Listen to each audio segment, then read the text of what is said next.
السلام عليكم أصحابتنا نقطحن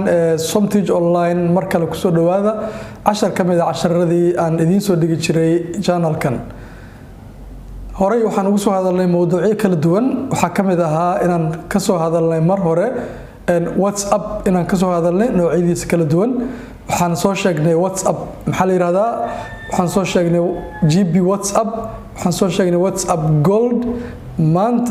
حرمنا إن ندير صارنا WhatsApp business oo kamid ah WhatsApp-yada jira aadka loo isticmaalo WhatsApp business goorma la keenay yaa loogu talagalay faa'iidooyinka uu leeyahay maxay yihiin intaas ayaan rabnaa maanta inaan casharkeena ku qaada dhigno labarkow WhatsApp business markii ugu horeysay 2017 ayaa la sameeyay wuxuuna si toos ah Play Store kii hawada u soo galay 2018 waxaana loogu talagalay small business ama dadka ganacsiyada yaryar haysto iyo dadka ganacsiyada dhexdhexaadka medium size business haysto waa WhatsApp aad muhiim ah qof kasta oo business haysto muhiim u ah inuu isticmaalana loo baahan yahay isla markaasna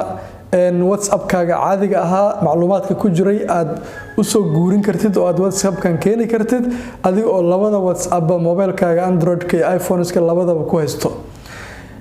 waxaan arki doonaa faa'iidooyinkiisa ayaan arki doonaa isagoo practical ah marka faa'iidooyinkiisa aan bal wada daawan insha Allah faa'iidooyinka WhatsApp business oo noo leeyahay aad bay u badan yihiin waxa kamid ah markii aad setting tagtid طبعا واتساب كسته وحوليه setting سدحدا فلار marka aan tagno levels kan waa qayb kamid ah faa'iidooyinka uu leeyahay halka waxa ku jira macaamiil cusub new order dalab cusub pending payment hadii lacag aad ku leedahay macaamiishaada paid hadii macaamiishaada ay lacagtii bixiyeen hadii dalabkii u dhameystirmay halkan waa levels kale oo aan ku soo daray dabcan si fudud ayaad levelka ugu soo dari kartaa adigoo plus ka taabanaysid kadibna halka ku qoraysid levelkii macaamiisha waxa rabtay qoraalka ku qoraysid then okay dhihi doontid so now levels kan ayaan macaamiishani soo gashanayna for example customer kan ayaan soo gashanayna waxaan leenahay qaybta kore geeskan falaar ayaad arkaysaa waxaa ku xiga batoonkan ku xiga ayaad taabanaysaa then waxaan leenahay customer kan waa macaamiil cusub waa customer cusub save ayaan leenahay soo hadii aan ku noqono halkii levelski hadii aan tagno waxaan ugu tageynaa macaamiil cusub isagoo ku jiro halkaasi customerkii ku jiro soo aan back dhahno then macaamiilkaas aan ka dalab siino soo macaamiilkii ayaad tagaysaa isla batoonkii ayaad taabanaysaa waxaa leedahay new order dalab cusub ayuu sameeyey kay save ayaad dhihi doontaa then levelkii ku laabo levelkii markii aan tagno new order aan tagno waxa ku jira dabcan customerkii ayaa halkaasi ku jiro okay hadii tusaale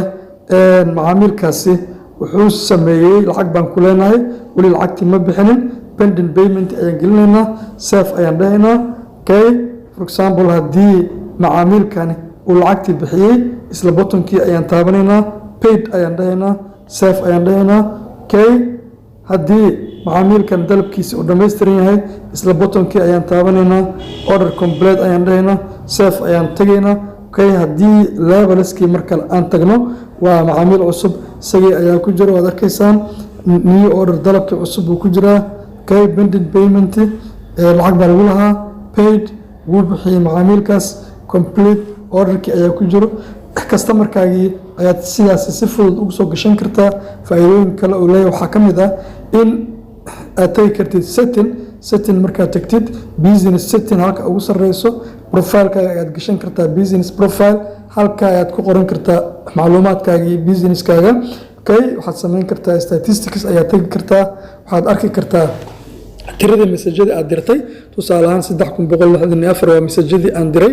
1854 waa message-yadii dadka gaaray messages delivered 1716 waa message-yadii la akhriyay 10809 waa message-yadii aniga soo gaartay messages received soo si fudud ayaad ku ogaan kartaa statistics waxaad arki kartaa halkan away messages waxaad samayn kartaa halka send away message inaad dhaadid marka aad maqan tahay inaad messages dadka u dirtid qalinka geeska aad klik siisid halkaana aad ku qoratid macluumaadkaagii then okay aad aadid. Okay, waxaa kale oo aad samayn kartaa in aad macaamiishaada salaantid marka ay message kuu soo jiraan, greeting message, send greeting message aad dhahdid, then halkaa qalinka aad ku dhufatid oo aad qoraalkii qortid. waxyaabaha kale aad samayn kartid waxaa ka mid ah quick reply wax la yiraahdo in macaamiishaada si degdeg ah ugu jawaabi kartid halkaa qoraalka inta ku qoratid then aad safe dhigi kartid si degdeg ah macaamiishaada ugu jawaabi kartid. business WhatsApp business faa'iidooyinka uu leeyahay aad bay u badan yihiin. haddii aad business yar leedahay ama business dhexdhexaad ah aad ayuu wax ku tarayaa WhatsApp business ku shuba mobilkaaga Play Store-ka ka soo dejiso simply WhatsApp business ayaad ku qoraysaa Google-ha then ama Play Store-ka waana helaysaa si fudud customerskii kugu jiray ama contactskii kugu jiray WhatsApp-kaaga ayaad halkaasi ku soo raran kartaa adigoo wax dhibaatays ku soo gaarin mobilkaaga Android-ka iPhones-ka labadaba. waxaan filayaa inaad aad iyo aad u fahanteen WhatsApp business aad ku shuban doontaan. channel-kana subscribe saar fadlan subscribe saar aad iyo aad ayaad u mahadsantahay.